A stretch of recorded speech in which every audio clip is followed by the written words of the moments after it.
Buenos días. En la clase de nuestro curso de comunicaciones del día de hoy vamos a trabajar sobre la segunda parte de lo que serían las modulaciones de pulsos. Hasta el momento ya hemos trabajado con las modulaciones de pulsos con mensajes analógicos correspondientes a la modulación de amplitud de pulsos o PAM, modulación por ancho de pulsos o PWM y modulación por posición de pulsos o PPM. En todos los casos, el resultado de esa modulación, a pesar de que la portadora es una portadora digital o una portadora de pulsos, el resultado sigue teniendo alguna componente analógica. En el caso de la PAM, pues las amplitudes pueden variar en forma continua, las amplitudes de los pulsos. En el caso de PWM ocurre lo mismo con los diferentes anchos, e igual en el caso de la modulación por posición de pulsos. Una variante adicional de las modulaciones de pulsos es la que se conoce como modulación por codificación de pulsos o PCM.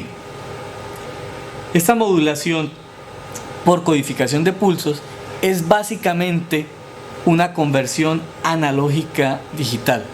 Es decir, cómo podemos transformar una señal continua, una señal analógica MDT en una señal de pulsos digitales. Si estamos hablando de pulsos digitales, quiere decir que estos pulsos son discretos tanto en dominio como en tiempo. Una clase básica de señales digitales pues serían las señales binarias, pero digamos que no son las únicas señales digitales que podríamos manejar. Eventualmente podríamos tener señales digitales de 2 niveles, caso de las binarias, de 3, de 4, de n niveles, ¿sí? Si ese número de niveles es finito, pues seguiremos hablando de señales digitales. Entonces, en la modulación por codificación de pulsos o PCM, lo que buscamos es representar de manera digital una señal analógica. ¿Cuál sería el esquema básico para esta codificación? Entonces, lo primero que vamos a tener pues será nuestra señal mensaje analógica. Enseguida pues tendremos que pasar esa señal a través de un filtro que será un filtro pasabajas ideal, donde el ancho de banda de ese filtro igual a B correspondería a la frecuencia máxima que queremos procesar de la señal MDT, que en esencia se constituye lo que corresponde a un filtro antisolapamiento o anti-aliasing, para garantizar que cuando definamos una frecuencia de muestreo pues esta pueda satisfacer el criterio de Nyquist. Entonces, una vez filtrada la señal, procedemos a pasarla a través de un circuito de muestreo y retención, o circuito de sampling and hold, y ese circuito de muestreo y retención no es otra cosa que un muestreador. Entonces, un muestreador con una cierta frecuencia de muestreo Fs por Nyquist. Entonces sabemos que esta frecuencia Fs tendrá que ser mayor o igual que 2 veces el ancho de banda, pero fíjense que no es el ancho de banda del mensaje, sino el ancho de banda definido por este filtro. O sea, si nosotros estamos codificando una señal de voz, pues el ancho de banda de una señal de voz puede cambiar de persona a persona dependiendo de la clase de información que estemos produciendo con la voz. O sea, no es lo mismo hablar que cantar.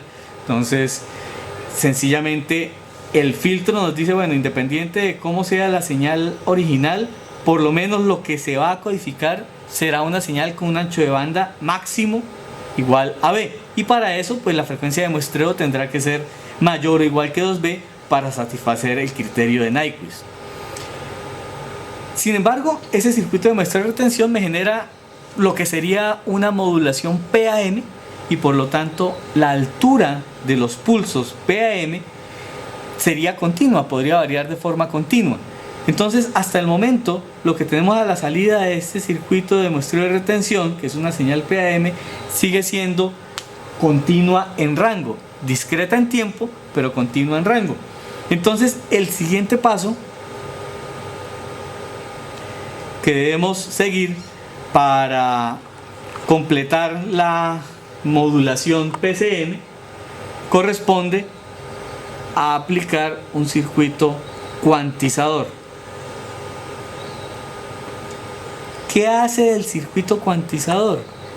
El circuito cuantizador básicamente lo que me va a hacer es llevar la señal o los pulsos de la señal que obtuvimos a la salida del circuito de muestreo y retención de niveles continuos a niveles discretos. ¿Eso qué quiere decir? Si nosotros tenemos una señal analógica que ha sido muestreada para obtener la señal PAM después del circuito de muestreo y retención, nosotros podríamos decir que tenemos una señal, se podría ver como esto.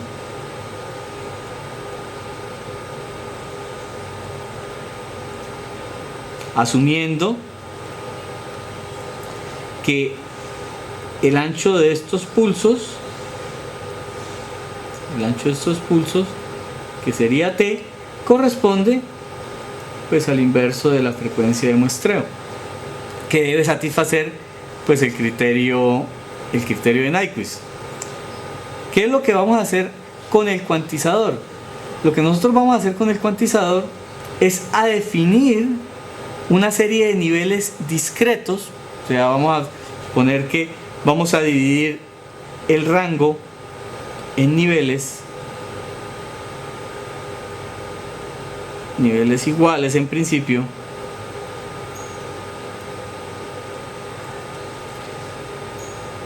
y cada uno de estos niveles, podríamos poner acá el nivel 0 también, y los pulsos de la señal PAM se tendrán que aproximar a uno de estos posibles niveles.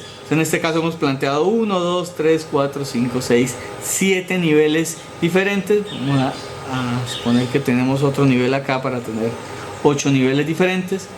Entonces la señal que tenemos en verde, que corresponde a la señal PAM, tiene niveles continuos que tendrán que aproximarse a los niveles discretos que hemos definido en nuestro cuantizador. Entonces eso sencillamente es un proceso de aproximación, ¿sí? Donde decimos, hombre, este nivel de la señal PAM, ¿sí?, se debe aproximar al nivel discreto más cercano. Entonces el nivel discreto más cercano lo tendríamos acá. Ese sería el nivel discreto más cercano al nivel continuo que está en verde. Ahora vemos que acá hay otro pulso, entonces vamos a aproximar nuestra señal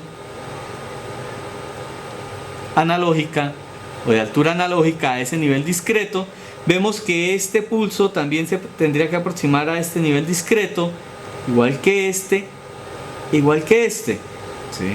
Aquí ya empezamos a vislumbrar que al hacer esa aproximación dada por el cuantizador, pues estamos cometiendo un error. Ese error lo analizaremos más adelante. Acá tenemos otro nivel. Vamos a suponer, para generar un pulso diferente, que este lo podemos aproximar al más cercano, y supongamos que el más cercano está aquí abajo, entonces lo aproximamos. El siguiente nivel, digamos que se aproximó acá, el siguiente nivel se aproximó acá, este seguiría siendo el mismo, y bueno, acá podríamos seguir aproximando. Entonces esta señal que tenemos en rojo, ¿sí?, sería nuestra señal cuantizada, que vamos a llamar M tilde de T. Entonces esta señal M tilde de T, ¿sí?, es una versión aproximada de la señal M de T. Miren que hasta el momento la señal que tendríamos como señal PAM, si se cumple el criterio de Nyquist, nos permitiría reconstruir completamente la señal que tenemos a la salida del filtro. La señal que tenemos acá a la salida del cuantizador, ¿sí?, pues satisface todavía el criterio de Nyquist para poder reconstruir esta señal que está a la salida del filtro, pero hemos cometido ya errores al aproximar las amplitudes dependiendo de los niveles de cuantización que hayamos fijado, o sea, los niveles de aproximación que hayamos fijado. Bien, ya revisaremos cómo se cuantifica ese error. Pero para terminar, ¿cierto? Para terminar el proceso de modulación PCM, nos faltaría todavía un paso, y ese paso corresponde a la asignación de códigos, en este caso serán códigos binarios, ¿sí?, a cada uno de los niveles de cuantización. Entonces, yo podría decir, pues en este caso vamos a hacerlo de forma un tanto arbitraria, que estos niveles que he definido los puedo codificar, dado que tengo 8 niveles, voy a codificarlos con 3 bits, sería el logaritmo base 2 de 8, nos daría 3 bits necesarios